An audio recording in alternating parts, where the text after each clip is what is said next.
Assalamualaikum warahmatullahi wabarakatuh. Alhamdulillah kita berjumpa lagi di channel Kabar Politik dalam keadaan sehat walafiat.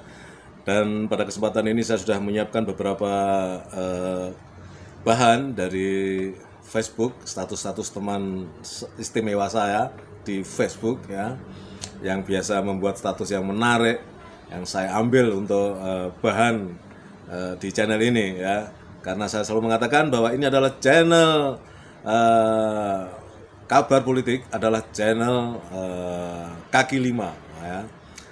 Channel politik kaki lima ya, santapan politik kaki lima, di mana yang saya sajikan adalah hal-hal yang tidak harus bersumber dari sumber-sumber mainstream, tetapi sumber alternatif, yaitu status dari teman-teman saya. Baik teman-teman, kita terus saksikan. Jangan lupa yang belum subscribe ya, subscribe dulu ya, supaya kalian bisa memperkuat ya, mendukung channel ini. Dan tentu jangan lupa memencet tombol lonceng ya, supaya dapat notifikasi dari channel ini setiap ada konten-konten baru. Oke, kita ikuti terus. Dari konten ataupun status Bang Rudi Razi ya, terkait rencana atau terkait berita bahwa Opung Luhut ya, Luhut Binsar Panjaitan mengungkapkan bahwa RI dan Cina bangun pabrik vaksin yang diproduksi April 2022 dari Detik Finance. Nah, ini narasinya dari Bang Rudi ini cukup menarik menurut saya, yang perlu kita cermati ya. Ya, beliau menulis pabrik vaksin dibangun September 2021, beroperasi atau produksi April 2022. Kemudian status pandemi COVID-19 dicabut bulan Juni 2023. Analisisnya, ini analisis Bang Rudi, menarik. Mana mau para cukong dan calo-calo itu cuman cuan setahun, dapat cuan setahun. Selain vaksin, ada mobil listrik, dan terakhir Luhut juga sudah promosi masker khusus. Gelar lapak sedang dipersiapkan, mereka juga mau tambah cuan dari produk-produk tersebut.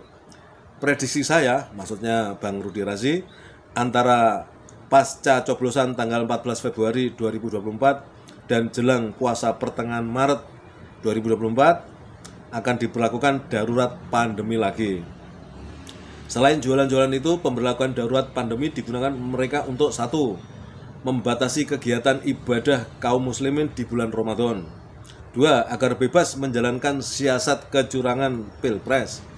Masyarakat dilarang kawal kotak suara dan kawal penghitungan suara dengan dalih darurat itu tadi. 3. Selama penghitungan suara atau sidang pleno di KPU aman dari demo, hingga KPU mengumumkan keputusan Presiden dan Wapres terpilih. 4. Hingga Jokowi habis masa jabatannya Oktober 2024, status darurat pandemi itu dipakai mantan ya, maksudnya si Jokowi ini, guna kepentingan mengamankan dirinya dan keluarga apabila siasat kecurangan gagal dilakukan dan calon bonekanya kalah Pilpres. Jadi mereka memang senang banget bila ada pandemi. Selain memanfaatkan situasi tersebut untuk kepentingan bisnis, juga untuk kepentingan politik dan pribadi. Ujung Kota, 24 Agustus 2023, Rudi Razi. Ini teman-teman, ini analisis yang cukup menarik dan perlu kita antisipasi. Jadi mari kita kawal, benar-benar kita kawal. Karena saya yakin ya, 2024, Pilpres 2024 akan lebih brutal ya. Karena kaitannya dengan lengsernya Jokowi ya, untuk mengamankan dirinya dan keluarganya karena ditengarai banyak melakukan pelanggaran selama berkuasa selama 2 periode ini ya, dan kemudian juga ingin memastikan bonekanya, calon bonekanya, entah Prabowo entah Ganjar ya, menang ya dengan segala cara. Ya, itu tadi ya, ajaran dari Niccolo Machiavelli. Ini perlu kita cermati bersama teman-teman. Berikutnya status dari Brodin Begawan Sosialis ya. Beliau membuat caption 9 tahun rejim bodoh tolol berkuasa, pemenuhan hajat hidup 270 juta rakyat diserahkan kepada sekelompok kecil kartel jahat. Ada apa ini kawan-kawan? Ini kaitannya dengan screenshot dari status Rina Al-Adawiyah ya, dari Twitter ya, ada indikasi bahwa pengusaha retail ancam buat minyak goreng langka lagi ya. Beberapa waktu yang lalu ya, minyak goreng sempat hilang dari pasaran, dari peredaran di pasaran, sehingga membuat ibu-ibu kelabakan. Kemudian setelah itu muncul dengan harga baru yang sangat berlipat-lipat. Efek pemerintah belum bayar utang 344 miliar. Jadi ini ada bocoran dari status Twitter Rina Al-Adawiyah bahwa ada kemungkinan pengusaha retail mengancam akan membuat minyak goreng langka lagi. Ya, ini adalah efek dari pemerintah belum bayar utang kepada retail tadi, kepada pengusaha retail. Ya, yang besarnya 344 miliar. Dan kabar tentang pemerintah nunggak utang ini luar biasa teman-teman. Di sektor infrastruktur ya, misalnya banyak jalan-jalan raya, jalan tol ya, atau proyek-proyek infrastruktur yang lain yang ternyata para developer atau pengembangnya ya, kontraktornya itu belum dibayar teman-teman. Mengerikan itu.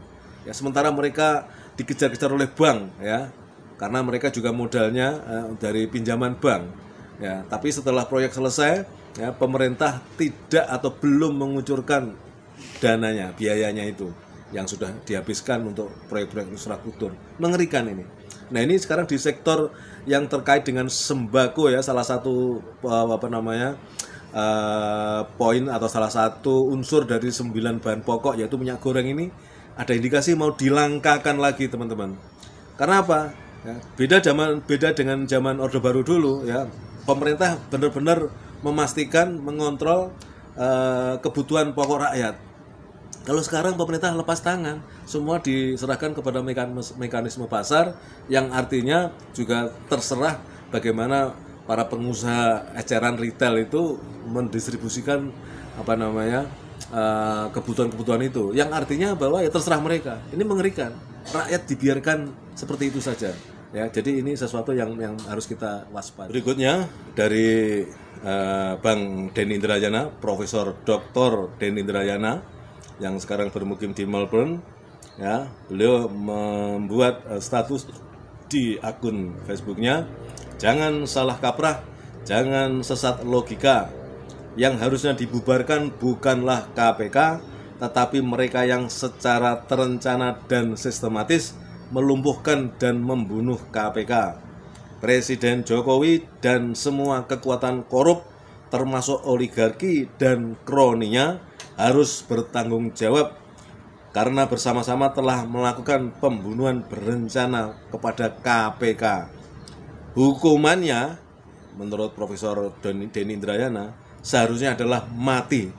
Ini luar biasa. Kalau yang yang membuat status ini adalah pakar hukum tata negara yang sangat kredibel kepakarannya seperti Profesor Denny Indrayana, maka ini adalah sesuatu yang tidak main-main teman-teman ya.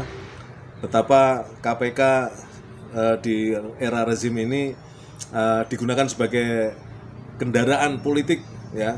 Jadi kalau terkait dengan gerombolan mereka yang terlibat dalam persoalan korupsi, maka dibiarkan melenggang. Ya, seperti Harun Masiku itu sudah berapa tahun, 3 tahun lebih menghilang begitu saja. Sementara kalau aparat kepolisian menangkap yang diduga teroris itu hitungan menit, hitungan jam sudah tertangkap itu. Tapi mencari Harun Masiku tidak bisa tertangkap ya. Jadi memang KPK itu sengaja dilemahkan dan bahkan bagaimana caranya supaya dimatikan ya. Padahal pelakunya adalah yaitu tadi yang disebut yang dinyatakan oleh Profesor Denny Indrayana ya, ini adalah rezim dan koroninya termasuk para oligarki ini, supaya mereka tetap melenggang ya, tidak tersentuh oleh hukum. Baik teman-teman, saya kira itu yang bisa saya sampaikan, mudah-mudahan bermanfaat dan terus dukung channel Kabar Politik ini.